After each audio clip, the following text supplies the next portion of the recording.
Bien, bonjour. Le four pour tremper les baguettes. Alors, mon choix s'est porté sur la fabrication d'un four à air pulsé en utilisant un décapeur thermique. Alors, petite précision sur le décapeur thermique, on utilisera un décapeur thermique avec un variateur de température. Ça, c'est très important pour pouvoir régler la température et faire monter le four à la température désirée. Moi, le mien, il monte jusqu'à 600-800 degrés, mais vous verrez qu'on n'atteint pas ces températures-là, puisque le four doit fonctionner entre 180 et 190 degrés, voire 200 degrés dans certains cas.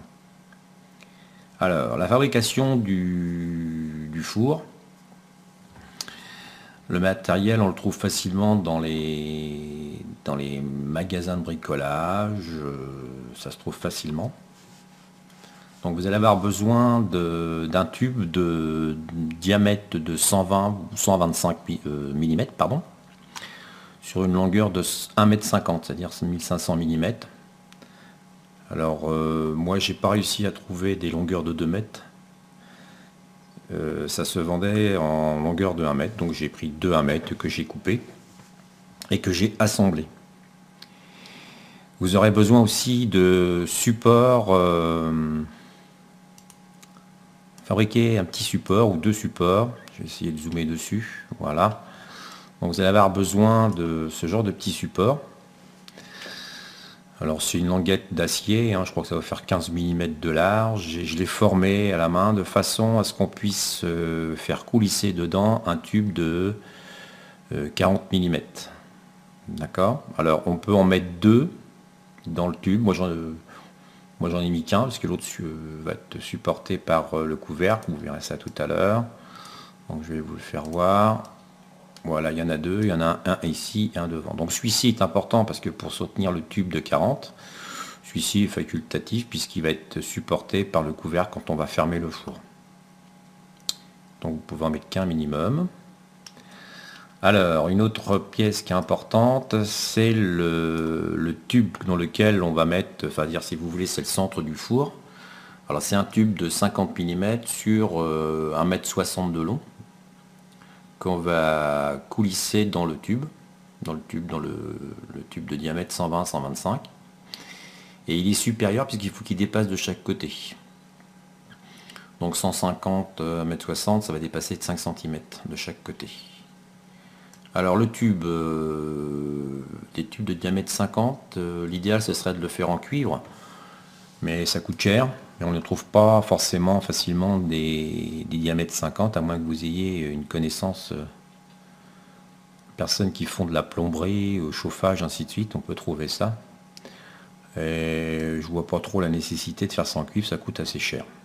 Donc moi j'ai récupéré un tube ça s'appelle les mâts qui permettent de soutenir les antennes de télévision. Alors il y a différents diamètres. Vous avez des diamètres de 50 et vous avez des diamètres de 40 qui va nous servir pour faire ce qu'on appelle la petite chicane d'admission. Là, vous allez voir tout à l'heure. Donc c'est de l'acier, c'est de l'acier galvanisé, ça marche très très très bien.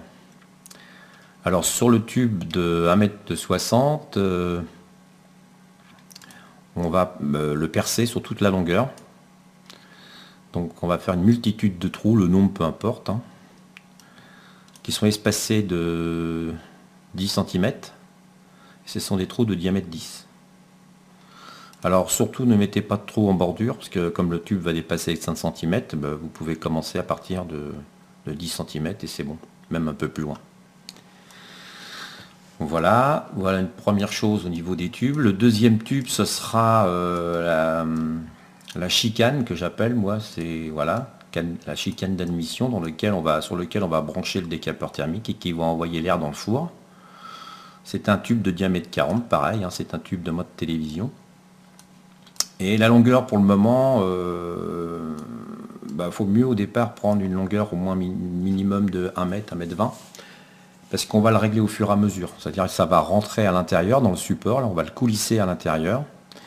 Et pour régler le four, donc je vous ferai voir une petite vidéo comment on règle le four. Et après on le met à longueur. Voilà, on le fixe, ainsi de suite. On aura besoin pour fermer le four de chaque côté de deux couvercles qu'on trouve dans le rayon cheminée, comme on dit. qui bouche les évacuations de fumée d'un four, d'un poêle à bois, pardon. Et vous prenez les deux mêmes, hein, qui rentrent dans un diamètre de 125 ou de 120, ça dépendra du tube que vous avez acheté au départ, et vous allez faire des trous dedans. Donc les deux auront un trou de 50. Et alors là, la hauteur, l'espace ici, bon, bah, vous essayez de centrer. Moi je vous ai mis 54, là c'est pour donner une estimation des écarts, mais c'est pas un critère important. L'essentiel c'est qu'ils sont bien l'un au-dessus de l'autre comme ça. Donc au-dessus vous mettez 50, 50 ici, et sur un seul vous allez percer un trou de 40 qui va permettre de recevoir la chicane d'admission de l'air. Voilà un petit peu l'ensemble des pièces. Alors, autre pièce qu'on peut rajouter que j'ai pas représenté, ce sont des colliers Serflex qui va permettre de brider l'ensemble. Et à la fin, une fois que votre four est monté, on va l'isoler et on va le capitonner avec, moi j'ai utilisé de la laine de roche. Alors après, vous pouvez faire différentes façons, hein, faire un coffrage en bois avec l'isolation thermique que vous voulez. Donc moi j'ai utilisé des plaques de laine de roche qu'on utilise pour les isolations de fours, dans les fours électriques. Donc ça se vend, c'est des plaques qui doivent faire 1,10 m je crois, sur 80 de large, ainsi de suite. Enfin, je ne me rappelle plus exactement des dimensions. Et ça se coupe très très bien. Alors il y a un côté, il y a la laine de roche, et de l'autre côté, vous avez un revêtement en aluminium. Donc ça c'est très pratique, ça ne coûte pas excessivement cher. Et c'est très facile à couper et à mettre en place autour de votre four. Et une fois que vous avez fait ça, vous pouvez l'habiller avec un coffrage en bois, peu importe le bois que vous mettez, ça marche très très bien. Vous pouvez le laisser tel quel. Moi le mien il est pas, il est tel quel, il n'y a que l'isolation autour. Bien, bah voici l'ensemble du four monté. Voilà ce que ça représente avant isolation. Donc là je vais vous le mettre en transparence pour mieux voir. Voilà. Donc on voit bien le tube de 120-125. On voit bien les deux couvercles ici en verre de chaque côté. On voit bien le tube de 50 qui est inséré et qui est maintenu par les deux couvercles. Et ici la chicane en jaune de diamètre 40 qui permet de recevoir le décapeur. Alors la première chose à faire pour le montage, c'est de fixer les supports pour tenir la chicane. Alors le minimum, celui-ci, vous pouvez mettre que celui-ci. Celui-ci, vous pouvez le supprimer puisque il est supporté, la chicane est supportée par le couvercle ici. Donc soit vous en mettez deux, soit vous en mettez qu'un seul. À vous de voir.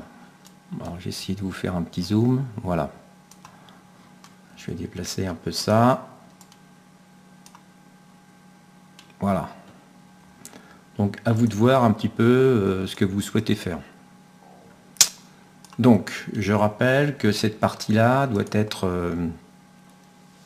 le tube, il doit coulisser pour le moment. Celui-ci, une fois qu'il est inséré, celui d'en haut, pensez bien à mettre les trous de perçage vers le dessus et non pas vers le dessous. Puisque si vous les laissez en dessous, que vous mettez votre four en température et vous mettez vos baguettes, ça va cramer les baguettes. Donc il faut mieux que les baguettes ne soient pas en contact avec les prises d'aération, en fin de compte, en face ces trous-là. Une fois que vous l'avez positionné, ça dépasse à peu près de 5 cm, vous mettez ici, de chaque côté, vous le bloquez avec un Serflex. D'accord? Ce qui va permettre de bien le bloquer pour pas qu'il bouge. Alors lui, il n'a pas à bouger, il n'a pas à coulisser. Donc vous le fixez et vous mettez de chaque côté un collier Serflex. Une fois que vous avez bien aussi la fixation des deux couvercles, moi j'ai utilisé des bandes adhésives réfractaires pour les fours qui se trempent dans l'eau et vous collez, vous faites le tour, vous fermez le couvercle. Donc voilà comment ça se présente. Alors la fameuse chicane qui est ici, l'idéal c'est de prévoir à peu près la moitié du four pour commencer. Donc là pour le moment je suis un tout petit peu court. Donc vous l'envoyez au milieu. C'est-à-dire que la longueur au moins faut qu'elle soit 1,50 m divisé par 2. Prévoyez une chicane à peu près de longueur de 80 à 90 cm. Et quand vous allez faire vos premiers essais de chauffe, mettez-la au milieu. D'accord. Bon, je vous ferai une petite vidéo plus en détail après comment on règle la chicane. Donc voilà comment ça se goupille. Voilà comment ça se présente. Je vais enlever la transparence. Voilà.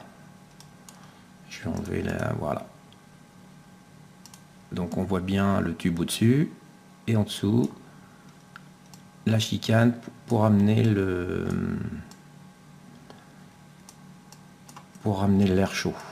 Et là, c'est la sortie du four dans lequel vous allez mettre vos baguettes.